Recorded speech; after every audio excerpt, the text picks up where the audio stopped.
கர்த்தரை ஸ்தோத்திரம் பண்ணுவோமா? நல்லா பேசுறீங்க. ஒவ்வொருத்தரும் ஆண்கள் தான் குடும்பத்தை கட்டி காப்பாற்றுறது. அடுத்தது இன்னொரு குரூப்பு பெண்கள் தான் குடும்பத்தை கட்டி காப்பாற்றுறாங்க அப்படின்னு பேசுறீங்க. இன்னைக்கு நம்ம பார்க்க போறது ரெண்டு பேருமே முக்கியம். அதான் இன்னைக்கு பார்க்க, ரெண்டு பேருமே ஒருத்தருக்கு ஒருத்தர் என்ன செய்யணும், விட்டு கொடுத்து வாழ்ந்தாதான். நீங்க ஒரு தடவை எனக்கு முன்னும் மறக்காது, விட்டு கொடுப்பவன் கெட்டு போவதில்லை, கெட்டு போகிறவன் விட்டு கொடுப்பதில்லை. சரியா? சரி, நல்லா கவனிங்க. இன்னைக்கு நம்ம எபேசியர்ல இருந்து பார்க்க போறோம். எபேசியர் 5 அதிகாரம் 20 இருந்து 33 வரைக்கும் அதை பாயிண்ட் வச்சுங்க. அதை படிக்கிறதுக்கு நேரம் நான் முக்கியமான பாயிண்ட் வரைக்கும் சொல்றேன்.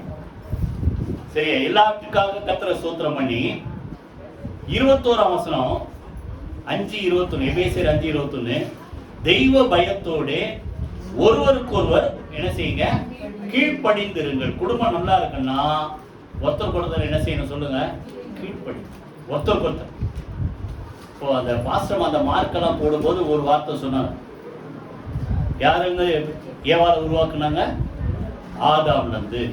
எந்த எலும்பை எடுத்தார் ஆண்டவரே சொன்னாங்களா? ஞாபகம் இருக்கா? அதை சொன்னோம்தான் எனக்கு இப்போ அது பயம் என்ன சொல்லு, ஒரு உணர் இந்த இதை சொல்லணும். விழா எலும்புல இருந்து என்ன செய்யறாரு, ஒரு எலும்பை எடுத்து மனுஷியா உருவாக்குறார். ஒருவேளை கழுத்து எலும்பு தலையில இருந்து ஒரு எலும்பு எடுத்திருந்தா என்ன சொல்லியிருப்பாங்க? மேல இருந்து நான் வந்தேன்னு இல்ல, எத்தனை பேர் புரியுது?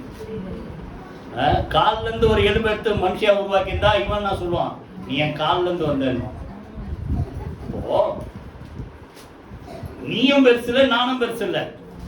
புரியுதா? எங்க எடுக்கிறாரு? நடுவுல விழா எலும்பை எடுத்து மனுஷியா உருவாக்குறார். அதான் சொல்றாரு, பொதுவாகவே பைபிள் முழுசுமே தேவனுக்கு என்ன செய்யுங்க, கீழ்ப்படிங்க. புருஷனுக்கு கிறிஸ்து தலையா இருக்கிறார், கிறிஸ்துவுக்கு தேவன் தலையா இருக்கிறார். அடுத்தது மனைவிக்கு புருஷன் தலையா இருக்கு. அப்படி போட்டிருக்கு. இந்த இடத்துல என்ன சொல்றாரு, அதையே சொல்லி நிற்காத. குடும்பம் நல்லா சமாதானமா வாழணும்னா ஒருத்தருக்கு ஒருத்தர் என்ன செய்யுங்க சொல்லுங்க, கீழ்ப்படிங்க. இந்த பேதுரு நிருபத்துல பார்த்தா கீழ்ப்படிதலாலே தங்களை அலங்கரித்தார்கள். எதை வச்சு அலங்காரம் பண்ணாங்க? இதெல்லாம் பாயிண்ட் எல்லாம் பேசுனீங்க. பெண்கள் ரொம்ப செலவு பண்றாங்க பியூட்டி பார்லர் போயிட்டு. இது எதுக்கு? அலங்காரம் பண்றது. நான் அதை தப்புன்னு சொல்ல. அங்க பைபிள் என்ன சொல்றாரு ஆண்டவர், கீழ்ப்படிதலாலே என்ன செய்யறாங்க, தங்களை அலங்கரித்தார்கள். என்ன கீழ்ப்படி? ஒரு உதாரணம் சொல்றாரு. யார சொல்றாரு? ஆபிரகாம சாராள் என்ன சொல்லி கீழ்ப்படித்தாலாம்? ஆண்டவனேன்னு சொல்லி கீழ்ப்படித்தான். லட்சுமி பேசும்போது சொல்றது என்னது, புருஷன அவர் வயசானவர், நான் கேள்வி. அது நல்ல பாயிண்ட் இல்ல? அப்போ நான் 90, ஆக்சுவலா இந்த அம்மா 10 வயசு கம்மி, 90, அவர் 100. அவரை கிழவன் சொல்ல, அவர் வயசானவர், அவ்வளவுதான். அப்ப அந்த கணம் பாருங்க. சாரால் ஆபிரகாம கணம் பண்ற ஆண்டவன் அப்படின்னு. அதுக்காக நீங்களாம் வீட்டுக்கு போனோன்னு ஆண்டவனேன்னு கூப்பிடாதீங்க. ஆனா நீங்க எப்படி கூப்பிடுறீங்கிறது எனக்கு தெரியும். சரியா? நல்லா கவனிங்க. சரி, விட்டுறேன். அப்போ அப்படி கீழ்ப்படுகிறார். சாரால் ஆண்டவர் ஆபிரகாம் கீழ்ப்படி. இன்னொரு இடத்துல ஒரு பிரச்சனைன்னு வரும்போது ஆகாரம் மூலமா, ஆகாருடைய பிள்ளை மூலமா பிரச்சனை வருது. நான் பாயிண்ட் எடுக்கல, நான் சொல்றேன். ஆண்டவர் ஒன்னத்தான் சொல்றேன். அப்போ அந்த அம்மா சாரா என்ன சொல்லுது, ஆதியாகமத்துல அடிமை பண்ணியும் அவருடைய குமாரன் மகனையும், குமாரன் மகனையும் புறம்பே தள்ளு. அப்போ ஆபிரகாமுக்கு வருத்தமா இருக்கு. என்னதான் அடிமை பெண் கிட்ட பிறந்தாலும் என் பொருள்தானே, அதுவும் எப்படி தள்ளுறதுன்னு போது ஆண்டவர் பேசுறாரு. என்ன சொல்றாரு, இந்த விஷயத்துல சாரால் உனக்கு சொல்றதெல்லாம் கேளு. புரியுதா? என்ன சொல்றாரு ஆண்டவர், சாரால் மனைவி தான் இருந்தாலும் இப்போ இந்த பாயிண்ட்ல மனைவி சொல்றத கேளு. புரியுதா? அப்போ எல்லாத்துக்கும் மனைவி சொல்ல மந்திரம் அப்படி இல்ல. அந்த சூழ்நிலை, அந்த பாயிண்ட், அதை எப்படி டீல் பண்றதுன்றது ரெண்டு பேரும் பேசி எது கரெக்டோ ரெண்டு பேரும் ஒருத்தருக்கு ஒருத்தர் என்ன செய்யணும், ஒத்தி சேர்ந்து போனாதான் குடும்பம் சொல்லுங்க நல்லா இருக்கும். கைகளை வைத்து கர்த்தரை ஸ்தோத்திரம் பண்ணுவோமா? அப்போ ஒருவருக்கு ஒருவர் என்ன செய்யுங்க? கீழ்ப்படியுங்கள். இரண்டாவது, ஒருத்தருக்கு ஒருத்தர் ஏற்றுக்கொள்ளுங்கள்.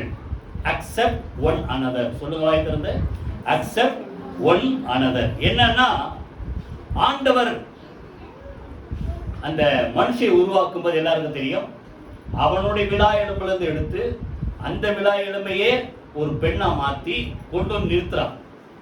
ஆதாம் என்ன சொல்றா? இவள் என் எலும்பிலிருந்து எடுத்தபடியினால், இவள் என் எலும்பும் மாம்சமா இருக்கிறபடியினால் இவள் மனுஷி எனப்படுவாள். அப்படி சொல்லிட்டு ஒரு வார்த்தை இருக்குது, கர்த்தர் ஆதாமுக்கு ஏற்ற துணையை உண்டாக்குன்னு சொல்லி ஏற்ற துணையை கொடுத்தார். எத்தனை பேர் புரியுது? அப்போ நீங்க என்ன பண்ணோம்? நீங்க ஒரு கல்யாணம் பண்ணும்போது நிறைய பேருக்கு எதிர்பார்ப்பு, எனக்கு வர பொண்டாட்டி சுண்டனா ரத்தம் வரணும் அப்படின்னு பாஸ்டர் அடிக்கடி சொல்லுவார். எப்படி இருக்கணும் கலரு? சுண்டனா ரத்தம். அவர் தான் கேள்வி பண்ணுவார். அட பாவி, சுண்டனா ரத்தம் வர்றது யாருக்கு தான் வரும்? எல்லாருக்கும் தான் வருமா? ஏதோ வியாதி தான் வரும். அப்படியா அப்படின்னு. சரி சார், அதில் விட்டுறேன். அது உங்க லக்கு, ஆண்டவர் கிருபை. உங்களுக்கு கருப்பா சிவப்பா குட்டையா நெட்டையா. சண்டே கிளாஸ்ல இந்த பிள்ளைங்க ஒரு பாட்டு போடும், கருப்பா சிவப்பா கவலை இல்லை, நெட்டையா குட்டையா பரவாயில்லை. அதை போல ஏத்துக்கணும். புரியுதா? நீங்க ஏதாவது மனசுல வச்சிருப்பீங்க, உனக்கு வர வைப்பு இப்படி இருக்கணும்ட்டு.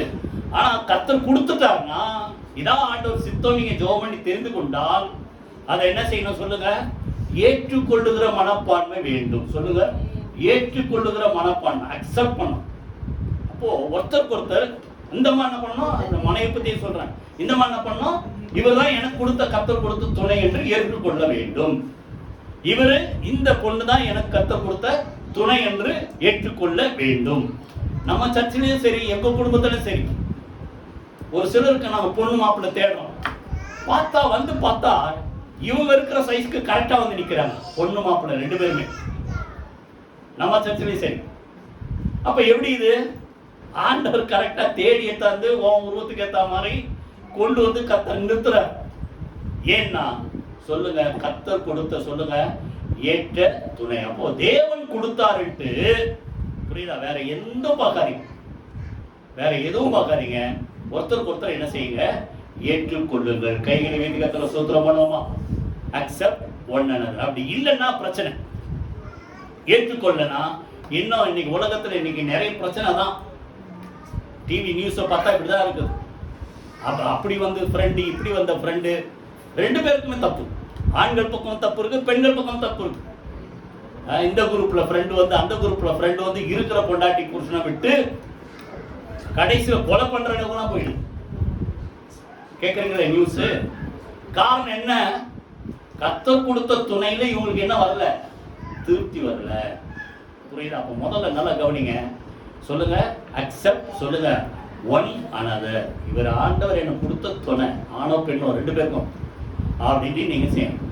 மனப்பூர்வமா சந்தோஷமா ஏற்றுக்கொண்டால் உங்க குடும்ப வாழ்க்கை நீங்க 80 வருஷம் 100 வருஷம் வாழ்ந்தாலும் சந்தோஷமா இருக்கும். கை வைத்தியத்துல சோத்திரமானோமா?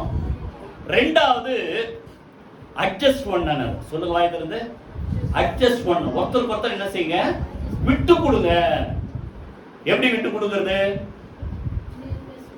நீ பேசு, நல்லா கவுண்டர் பண்றீங்க. நீ பேசும்போது நான் அமைதியா இருக்க, நான் பேசும்போது நீ அமைதியா இரு. இது கரெக்ட் தான். கல்யாணம் பண்ணும்போது ஒருத்தர் அப்படிதான்.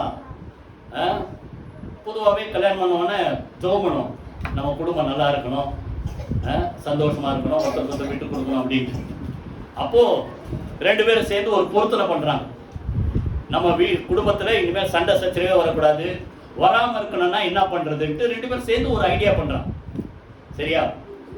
பெரிய பிரச்சனை வந்துன்னா நான் சொல்றத நீ கேளு. ஏன்னா நான் குடும்பத்துக்கு தலைவர் போட்டுக்குது. இப்போது வேற சொல்லிட்டீங்க, கார்டில் மாத்திட்டாங்களாம், தலைவின்ட்டு தான் முதல்ல வருது. சரி விட்டுறாங்க. அப்போ நான் சொல்றது நீ கேளு. பெரிய பிரச்சனை வந்தா நான் சொல்றது நீ கேளு. சின்ன பிரச்சனை வந்தா இந்த மாசம் நான் சொல்றது நீங்க கேட்கணும். இந்த மாசம் சரி. சின்ன பிரச்சனை வந்தா பெண்கள் சொல்றது, பெரிய பிரச்சனை வந்தா ஆண்கள் சொல்றது அங்கீகரிக்கணும், அட்ஜஸ்ட் பண்ணி ஏத்துக்கணும். 10 வருஷம் கழிச்சு இவர் சொல்றாரு, என் குடும்பத்துல இதுவரைக்கும் ஒரு பெரிய பிரச்சனையும் வந்ததே இல்லை அப்படின்றார். ஆனா 10 வருஷமா யார் முடிவு எடுத்திருக்கிறாங்க சொல்லுங்க? யார் முடிவு எடுத்திருக்கிறாங்க? அம்மா தான் முடிவு எடுத்திருக்குது. புரிஞ்சுதா? அப்ப இவர் என்ன பண்ணிட்டாரு, சரி பாதி சரீரம் இல்ல ஏற்ற துணை விட்டு கொடு. புரியுதா? நல்லா கவனிங்க. இந்த விட்டு கொடுக்கிற குணம் இருந்தா குடும்பத்துல என்ன வராது சொல்லுங்க? பிரச்சனையே வராது. சண்டைக்கு காரணமே அதான். சண்டைக்கு காரணமே அதான். எப்பவுமே ஒரு பிரச்சனை வந்ததுன்னா யாரோ ஒருத்தர் பேசும்போது சொன்னீங்கன்னு நினைக்கிறேன், ஆண்கள் அமைதியா இருக்கிறவங்க ஒதுக்கி போயிடுவாங்க. ஏன்னா நீதிமொழிகளை போட்டுக்குது இல்ல, சண்டைக்காரியான ஸ்ரீர குடியிருப்பதற்கும் ஒதுக்கி போயிரு. எங்க வீட்டுல ஒரு மூலையில ஒதுக்கிடுவார் அவரு. இன்னொரு கூட ஆட் ஆகுது. என்ன குணம் இது? சண்டைக்காரியும் கோபக்காரியமான ஸ்திரீயுடன் குடியிருப்பார்களும் ரொம்ப ஒதுங்கி போயிட்டாரு. எங்க ஒதுங்கி போயிட்டாரு? வனாந்தத்து ஒதுங்கி போயிட்டாரு. நான் சொல்றது அப்படியே மாத்திங்க. இப்படியும் இருக்குது, அப்படியே இருக்குது. சண்டைக்கார புருஷனும் சண்டைக்கார மனைவியே இருக்கிறாங்க. அதனால யார் ஏதாவது கோவப்பட்டு டென்ஷன் ஆவாங்கன்னா அமைதியா ஒதுக்கிடுங்க. இப்ப பிரச்சனை என்ன, பதிலுக்கு பதில் பேச பேசதான் சின்ன பிரச்சனை பெரிய பிரச்சனையாகும்.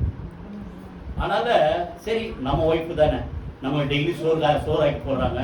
நீங்க என்ன நினைக்கணும், நம்ம ஹஸ்பண்ட் தானே நம்மளை எவ்வளவு காப்பாத்துறாரு.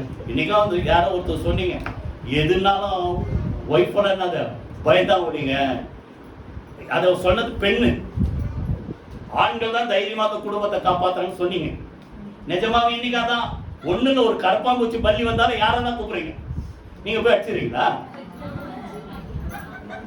எத்தனை பேர் புரியுது? அப்போ உங்களுக்கு தெரியுது வேணும். அப்போ ஒருத்தருக்கு ஒருத்தர் என்ன செய்யுங்க, சின்னதோ பெருசோ விட்டு கொடுத்து போங்க, அட்ஜஸ்ட் பண்ணு. ரெண்டாவது சொல்லுங்க, அட்ஜஸ்ட் ஒன் அனதர். நீ 10 மெசேஜ் கேட்டதால ரொம்ப சுருக்கம் முடிச்சிடுறேன். மூணாவது நல்லா கவனிங்க, வேலையில விட்டு கொடுக்குற மாதிரி. அந்த காலத்துல பாத்தீங்கன்னா யாரு ராஜ்குமாரா யாரோ சொன்னாங்க, அந்த காலத்துல பார்த்தோம்னா சமுதாயமே பெண்களை எங்க அனுப்பல, வேலைக்கு அனுப்பல. இப்போ எல்லாரும் கவர்மெண்டே அப்படிதான், படிக்கிறியா நீ மாசான உனக்கு 1000 ரூபாய், பெண்கள் படிக்க வந்தா 1000 ரூபாய் உனக்கு ஃபீஸ் கட்டுறதுக்கு ஏதோ ஒரு யூஸ் ஆகும். அப்போ அப்படி படிக்க வச்சு பெண்கள் வேலைக்கு போறாங்க. இப்போ அந்த காலத்துல மாதிரி இல்லை. இன்னைக்கு ஆண்களும் வேலைக்கு போறாங்க, பெண்களும் வேலைக்கு போறாங்க. இப்போ அந்த காலத்துல மாதிரி இந்த வேலை நீ தான் செய்யணும், அந்த வேலை நீ தான் செய்யணும்னா, பழைய காலத்துலாம் பார்த்தா நம்மலாம் நான் சின்ன வயசுல இருந்து பார்த்தப்போ இந்த விளம்பரம் இதெல்லாம் வந்துன்னா காப்பி யார் தான் போட்டு எடுத்தாரோ மாதிரி காட்டுவான். நீங்களும் சின்ன வயசுல உங்களுக்கு தெரியல, நான் சின்ன வயசுல பார்த்து சொல்றேன், பெண்கள் தான் காப்பி எடுத்தாந்து புருஷனுக்கு கொடுப்பாங்க. இப்ப எந்த விளம்பரமாவது நான் சன் நியூஸ்ல பார்த்தா அடிக்கடி அதான் வருது, ஃபேமஸான 2 காப்பி. எந்த விளம்பரமாவது பொண்ணு எடுத்து போட்டு கொடுத்து வருதா? பையன் தான் போட்டு கொடுக்குது. மதன் குமார் சொன்னான், என் யாரு ஒய்ஃபு பிரெக்னெண்டா இருந்து சமையல் பண்ணி கொடுத்தாரு. சரி விட்டுறேன், சரி விட்டுறேன். நல்லா கவனிங்க. அப்போ வேலை என்ன காப்பி என்ன போய் போட சொல்ற, இன்னும் மேல போயிடுச்சு. பாத்திரம் கழுவுற அளவுக்கு ஆட் வந்துச்சு இப்போ, ஆண்கள் கழுவுறாம. சரியா? அதனால இது ஒரு தப்பா நினைக்காதீங்க. அவன் உடம்பு சரியில்லைன்னு முடிஞ்சதை ஒருத்தருக்கு ஒருத்தர், இது ஆண் பெண்ணு நான் சொல்லல, ஒருத்தருக்கு ஒருத்தர் என்ன செய்யுங்க, விட்டு கொடுத்து போங்க, அட்ஜஸ்ட் பண்ணி போங்க. கர்த்தர் குடும்பத்தை ஆசீர்வதிப்பார். சொல்லுங்க, முதல்ல அப்ரிஷியேட், ரெண்டாவது அட்ஜஸ்ட், மூணாவது அப்ரிஷியேட். சொல்லுங்க வாய் திறந்து. அப்ரிஷியேட்னா ஒருத்தருக்கு ஒருத்தர் என்ன செய்யுங்க, பாராட்டு. புரியுதா? எப்பேற்பட்ட எதுவா இருந்தாலும் புருஷன் வந்தா எங்க வீட்டுக்கார மாதிரி இல்லைன்னு நீங்க 4 பேர் முன்னாடி சொல்லி பாருங்க. அவரு எப்படி இருக்க உச்சி குழுந்து இல்ல, புருஷன் என்ன சொல்லணும், என் பொண்டாட்டி மாதிரி இல்ல இல்ல. நிறைய பேர் சொல்லுவாங்க, நான் தான் ஹோட்டல்ல போய் சாப்பிட்டாலும் என் ஒய்ஃப் ஒரு ரசம் வச்சு கொடுத்தா அந்த டேஸ்ட் யாருக்கும் வராது. அப்ப என்ன அர்த்தம், இவருக்கு வெளியே போய் மட்டன் பிரியாணி சாப்பிடுறதோட எது பெருசா தெரியுது, ஒய்ஃப் வைக்கிற ரசம் அவருக்கு டேஸ்டா இருக்குது. அது என்ன அர்த்தம், அப்ரிஷியேட் பண்றது. அப்ரிஷியேட் பண்றீங்களா? உங்களதான் பார்த்து கேட்கிறேன். சமையலுக்கு ஆண்கள் தான் அப்ரிஷியேட் பண்ண அப்படி நான் சொல்லல. ஒரு வீட்டுக்காரர் வந்து ஏதோ ஒன்று வாங்கி கொடுக்குறாரு, இந்த கலர் எங்க போய் பிடிச்சிங்கன்னா அவரு ஆசைப்பட்டு வாங்கி வந்து கொடுக்குறாரு. ஊர்ல உங்களுக்கு மாத்திரம் தான் இந்த கலர் எல்லாம் கிடைக்குமான்னு. அப்போ வாய் கொடுத்தவருக்கு எப்படி இருக்கும் பாருங்க. நான் மனசுல நினைச்சேங்க, பிடிக்குதோ பிடிக்கலையோ மனசுல நினைச்சேன், இப்படி ஒரு கலர், அழகான கலர், ரொம்ப நல்லா இருக்கு சொல்லி பாருங்க. மாசத்துக்கு 1 வாங்கி கொடுக்குறோம், 4 வாங்கி தருவாங்க. நீங்க இப்படி சொல்லிட்டீங்கன்னா இதுக்கெல்லாம் வாங்கி கொடுக்குறது வேஸ்ட். புரியுதா? அதனால நல்லா கவனிங்க. என்ன செய்யணும் அடுத்தது சொல்லுங்க. இதை பழகு. ஏன்னா பைபிள்ல தாங்க போட்டுக்குது. 31ஆம் அதிகாரம் நீதிமொழிகள். அந்த அம்மா நல்ல அம்மா, குணசாலியான ஸ்திரீ. காலையில எழுச்சி எல்லாருக்கும் படி அழுக்கிறாள், ஆகாரம் கொடுக்கிறாள். மதர்சால மாசம் மாசம் போய் மொய் எழுதுல, புடவைகளை உண்டு பண்ணி என்ன பண்றான், விற்கிறான். அதையும் யோசிங்க. அப்படிப்பட்ட இருக்கும் போது அவர் இந்த அம்மாவை அவர் என்ன பண்றாரு, வயலை வாங்குறாராம். வயல என்ன செய்யறா, அந்த பணத்தை சேர்த்து வச்சு, இது நிறைய பேர் சொல்லி பெண்கள் தான் சேர்த்து வைக்கிறாங்க. வயலை வாங்குறான். அடுத்தது காலையில இச்சோன்னு அநேக பெண்கள் குணசாலியா இருந்ததுண்டு. 31 அதிகாரம். நீயோ அவர்கள் எல்லாரும் மீதான் மேல அப்படின்ட்டு காலையில என்ன செய்யறாள், என்ன செய்யறான், புகழுகிறான். அப்ப நல்லா கவனிங்க. அது ஆண்கள் மாத்திரமல்ல, ஒருத்தருக்கு ஒருத்தர் என்ன செய்யுங்க, அப்ரிஷியேட் பண்ணுங்க. சாப்பாடு சாப்பிட்றீங்களா, பசியோடு வராங்க, செஞ்சு வச்சிருக்காங்களா, சரி ஆண் செஞ்சாலும் சரி பெண் செஞ்சாலும் சரி. நம்ம சர்ச்சில் பெரும்பாலும் நீங்க தான் செய்றீங்க. சாப்பிட்டு என்ன பண்ணுங்க, நல்லா இருக்குது. சாப்பிட்டு ஒரு வார்த்தை பேசாம போனா நம்ம சாப்பிடுறது 5 நிமிஷம் இல்ல 10 நிமிஷம். நான் 10 நிமிஷத்தை சாப்பிட்டு முடிச்சிடுவேன். அதுக்கு பிரயாசம் எவ்வளவு நேரம், காயை வெட்டி அதை வெட்டி இதை வேக வச்சு இதை அரைச்சி அதை அரைச்சி 2 மணி நேரம் 3 மணி நேரம் உட்காந்து வேலை செஞ்சு இவருக்கு சோறாக்கி போட்டா நல்லா இருக்குது ஒரு வார்த்தை சொன்னா குறைஞ்சா போயிட போறோம். நல்லா இருக்குதோ இல்லையே, நல்லா இருக்கும் சொல்லிடுங்களேன். சரியா? ஏதாவது ஒரு இதுன்னா கொஞ்சம் பேசுற விதத்துல செம டேஸ்டா இருந்தது. அந்த உப்பு மட்டும் கொஞ்சம் குறைச்சு இதோட டேஸ்டா இருக்கும் அப்படின்னா அவர் புரிஞ்சுக்குவார். அந்த அம்மா புரிஞ்சுக்கும், சரி கொஞ்சம் உப்பு ஜாஸ்தி, அடுத்த உப்பு குறைச்சிக்கிறேன். அதை விட்டுட்டு இத மனுஷன் சாப்பிடுவானா, இப்படி உப்பு அள்ளி போட்டிருக்கேன்னா அடுத்த தடவை இது கூட கிடைக்காது. நாங்க எங்க பாஸ்டர் கூட ஒரு தடவை போயிருந்தோம். ஒரு தடவை ஒரு வீட்டுல போனப்போ ஒரு மீட்டிங் போயிருந்தோம், தங்கியிருந்தோம். ஒரு 4-5 நாள் தங்கியிருந்தோம். அப்போ எல்லாரும் உட்காந்து சாப்பிட்றோம். சாப்பிட்ட உடனே நாங்க சாப்பிட்டு பாக்குறோம், அந்த அம்மா செஞ்சது அவ்வளவு இதுவா பிரியமா இல்லை, பிடிக்கல. ஒருத்தர் மூஞ்ச பார்த்து இப்படி இப்படி முடிக்கிறோம். அவங்க போன உடனே குசு குசுன்னு பேசிக்கிறாங்க. அவர் புரிஞ்சுக்கிறார், நான் நல்லா இல்லையா அப்படின்னு. நல்லா இருக்குதோ இல்லையோ சாப்பிடுங்க. நீங்க இன்னைக்கு ஒரு நாள் தான் இதை சாப்பிடுறீங்க. இந்த வீட்டுக்காரர் இந்த சாப்பாடை வருஷ கணக்கில் சாப்பிட்டு உயிரோடு இருக்கிறாரு. அப்ப அவருக்கு அவ்வளவு பொறுமை இருக்குதுன்னா உங்களுக்கு ஒரு வேளை சாப்பிட்டு போறதுல என்ன ஆயிட போகுது? புரியுதா? அப்ப நல்லா கவனிங்க. நல்லா இருக்குதோ இல்லையோ சொல்ற விதத்துல சொல்லுங்க. அவங்க நல்லா இருக்கிறது இன்னும் நல்லதா என்ன செய்வாங்க, செய்வாங்க. அதனால சொல்லுங்க. அடுத்தது என்ன செய்யணும், ஒருத்தருக்கு ஒருத்தர் என்ன செய்யுங்க, அப்ரிஷியேட் பண்ணுங்க, பாராட்டுங்க. 3 காரியம் மறக்காது. சொல்லுங்க, அக்செப்ட், ஏத்துக்கணும். ஆண்டவர் கொடுத்த துணை இதுதான், ஆண்டவர் எனக்கும் கொடுத்தாரு. 2வது அட்ஜஸ்ட் பண்ணி வாழ, அனுசரிச்சு விட்டு கொடுத்து வாழ. 3வது என்ன செய்யுங்க, அப்ரிஷியேட் பண்ணுங்க. குடும்பம் என்ன செய்வோம், ஆசீர்வாதமா. ஒரே நிமிஷம் ஜெபம் பண்ணி முடிச்சிடும். ஆண்டவரே இன்றைக்கு குடும்பத்தை கட்டி காப்பது ஆண்களா பெண்களான்ற தலைப்புல 5 பேர் இப்படியும் 5 பேர் அப்படி பேசுனது எல்லாத்தையும் கத்தர் பேச ஞானம் கத்தர் கொடுத்தி இதுக்காக நன்றி செலுத்துறோம். ஆண்டவரே 2 பேரையும் குடும்பத்துல இணைத்த ஆண்டவர், 2 பேருமே கணவன் மனைவி 2 பேருமே ஒருத்தர் அனுசரித்து விட்டு கொடுத்து ஏற்றுக்கொண்டு சந்தோஷமா வாழ கர்த்தர் அனுக்கிரக செய்வீராக. இந்த வார்த்தையின்படி இந்த குடும்பங்கள் ஆசீர்வாதமா இருக்கட்டும், அநேக மக்களுக்கு பிரயோஜனமுள்ள குடும்பமா இருக்கட்டும். நாம மகிமைப்படட்டும். இயேசு கிறிஸ்துவின் ஜீவனுள்ள ஜெயமுள்ள நாமத்தில் ஜெபிக்கிறோம் நல்ல பிதாவே, ஆமென் ஆமென். God bless you.